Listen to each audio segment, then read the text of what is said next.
Norfolk Southern Rail will have to answer for the freight train disaster earlier this year that impacted East Palestine, Ohio. President Biden issued an executive order Wednesday that will hold the rail giant accountable and protects residents. According to the White House, the order ensures that operator, quote, continues to be held accountable for this disaster, to address any of the disaster's long-term effects, and to ensure federal assistance is available to affected communities should needs develop that are not met by Norfolk Southern. Here to discuss this further is Status Coup investigative journalist Louis DeAngelis. Louis, thanks for joining us. Thanks for having me back. So, Louis, how are people making it and recovering? Because the news media, for the most part, focused on this for, I don't know, maybe 2-3 weeks.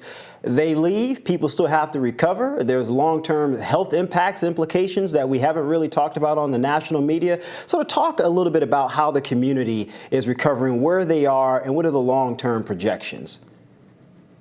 Absolutely. So I've been on the ground collectively in East Palestine since February for about a month, over 4 trips.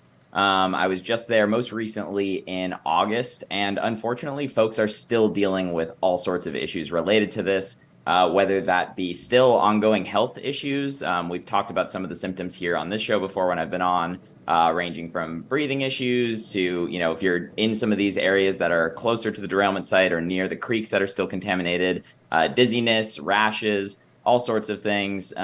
And again, a lot of these chemicals that were detonated in this small town are known carcinogens. So while those health impacts right now are scary, and those health impacts that folks experienced in February, March, April, and again, continuing, the scarier stuff comes down the line. In addition to that, a lot of folks that I'm speaking with have literally been living in hotels since February in a lot of cases.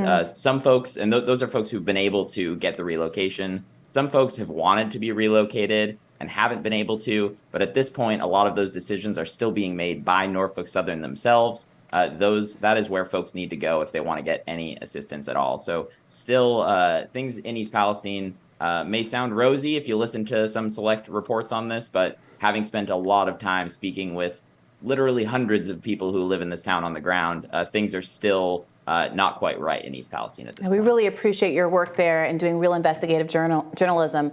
It's so important.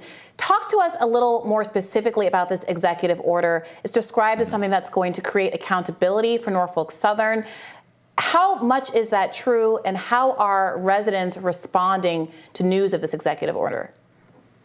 For sure. I'll get into the specifics of it first, but I definitely want to touch on resident reactions right afterwards. I've heard from quite a few of them this morning, so if I don't get there, please remind me. First off, the order at face value looks like a step in the right direction. However, a lot of the language in here is pretty loosey-goosey, if you ask me. We'll see how they actually carry through with it. But breaking it down, the first half of the order kind of touts the initial federal government response, cites the work of the U.S. EPA, claiming that the air and the soil and the water in East Palestine is safe.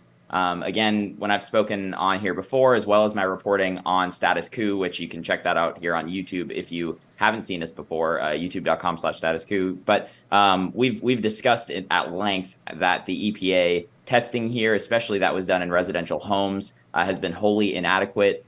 There are lots of experts who are on the record on this, including researchers from Purdue University, other college professors, folks with PhDs in chemistry, toxicology, and the like.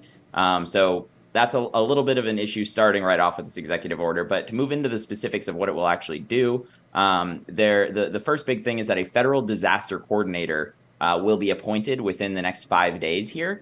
And that coordinator has a couple roles, but the primary one is to get state and community input as to what is going on in East Palestine right now to determine any unmet needs. I've discussed unmet needs here on this show before, but it's a big issue because when the governor of Ohio, Governor DeWine, issued the initial request for a disaster declaration to the White House in July, 6 months too late, in my opinion, he said on that declaration that there are currently no unmet needs in East Palestine.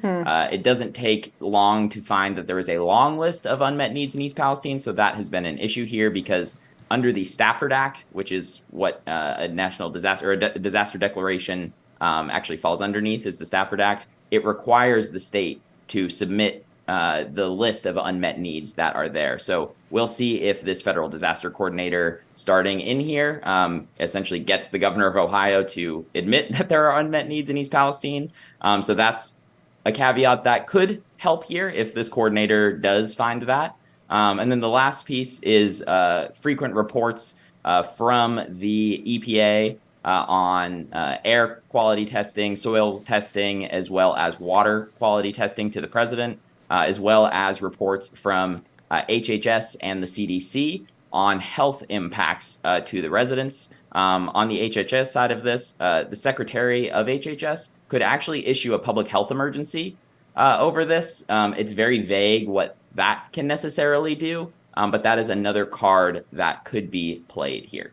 Isn't that what happened in, I forget which town it was, but this example is often brought up. It was brought up in the context of COVID. It's brought up by a lot of leftists that there was a town, I think during the Obama administration, to which they extended health care, kind of basically Medicare to everyone in the town because of a natural disaster. Is that something that could happen here?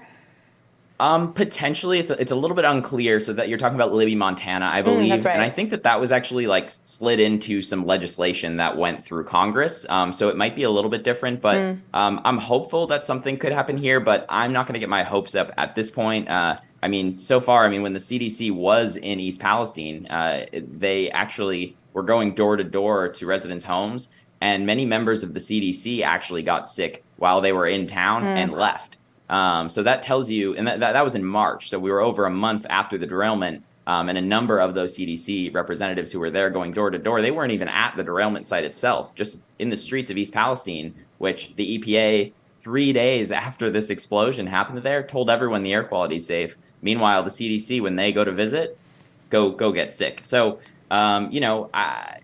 they should, the President Biden should already have that information if they looked at some of this. I mean, this was reported by CNN that those CDC workers were sick. The CDC also had a public town hall in East Palestine with the EPA back in March or April, where a representative of the CDC essentially told residents, look, we don't know how to remove these chemicals from your body, but we can treat your cancer later. I'm paraphrasing a little bit, but that is almost a direct quote from what the CDC representative said at a town hall in East Palestine.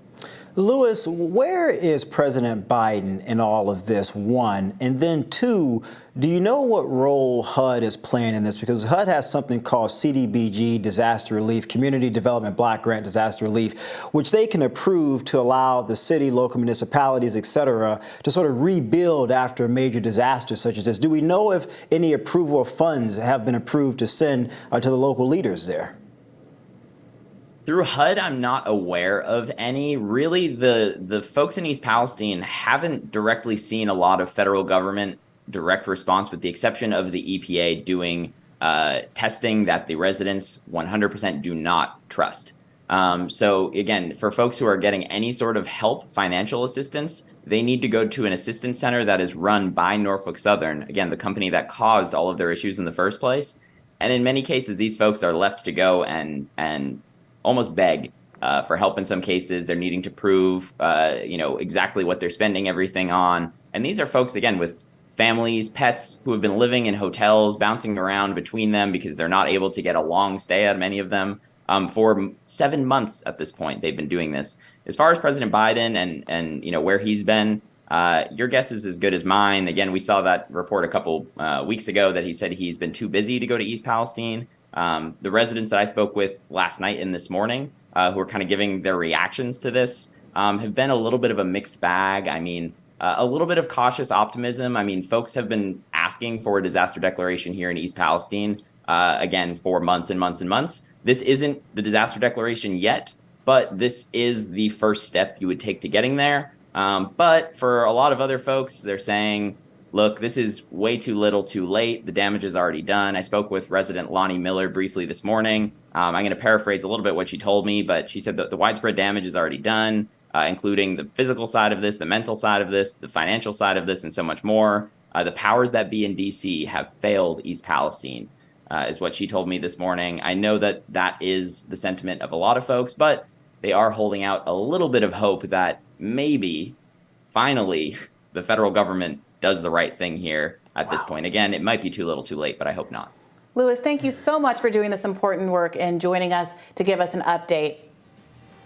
Thank you both for having me so much. I appreciate it. Thanks, Louis.